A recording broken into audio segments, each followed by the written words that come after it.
La parole de Dieu atteint jusqu'à la division de l'âme et de l'esprit. Il s'agit de la séparation de la vie animale, le domaine inférieur de la nature immatérielle, le siège des désirs inférieurs que l'homme a en commun avec la bête. Le même mot grec est employé dans 1 Corinthiens 2,14 et Jude 19 où il est traduit par animal et sensuel. Séparation d'avec l'esprit, la partie la plus élevée de l'homme, celle que reçoit le Saint-Esprit, ce qui apparente l'homme aux êtres célestes. Elle partage les jointures et les moelles, ou plutôt elle atteint jusqu'aux jointures et aux moelles, de sorte qu'elles sont divisées. Jésus sait ce qui se trouve en l'homme. Jean 2, 25.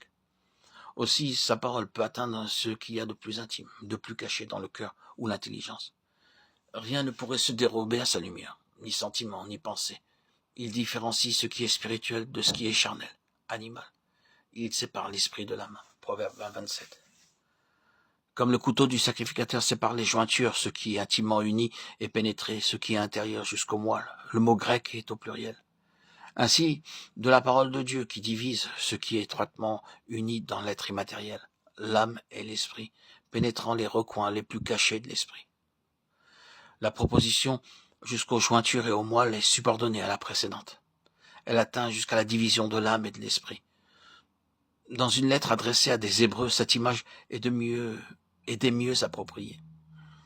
Elle fait allusion à l'acte du sacrificateur, préparant, découpant l'holocauste pour l'autel, et illustre parfaitement cette séparation de l'âme d'avec l'esprit, laquelle fait apparaître ceux-ci tels qu'ils sont. Toutes choses sont nues et entièrement découvertes aux yeux de celui à qui nous devons rendre compte. La division de l'âme d'avec l'esprit correspond à la séparation des jointures qui, atteintes par l'épée, sont séparées, et l'esprit, ce qu'il y a de plus intérieur et caché, correspond au moelle. C'est Moïse qui travaille à la formation de l'âme, Christ à celle de l'esprit. L'âme entraîne avec soi le corps, l'esprit conduit, entraîne avec soi l'âme et le corps. La puissance de division de la parole, en même temps qu'elle reprend et châtie, guérit. Elle discerne les pensées. Elle est capable de juger des projets, intentions plutôt conception. Le mot grec pour projet se rapportant à l'entendement et au sentiment. Le mot intention, ou plutôt conception mentale, se rapporte à l'intelligence.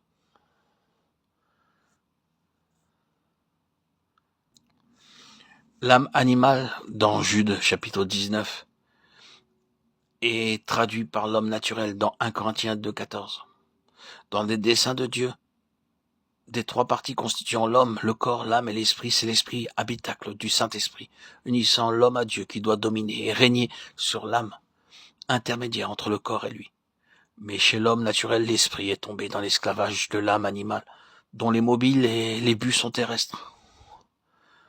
L'homme charnel tombe encore plus bas, puisque chez lui, c'est la chair, l'élément inférieur, et essentiellement corruptible qui règne. Gens qui n'ont pas l'esprit, chez l'homme animal et chez l'homme naturel. Le Saint-Esprit ne demeure pas en l'esprit, de sorte que celui-ci n'a pas repris sa position normale. Il est donc comme inexistant. Jean 3, 5, 6.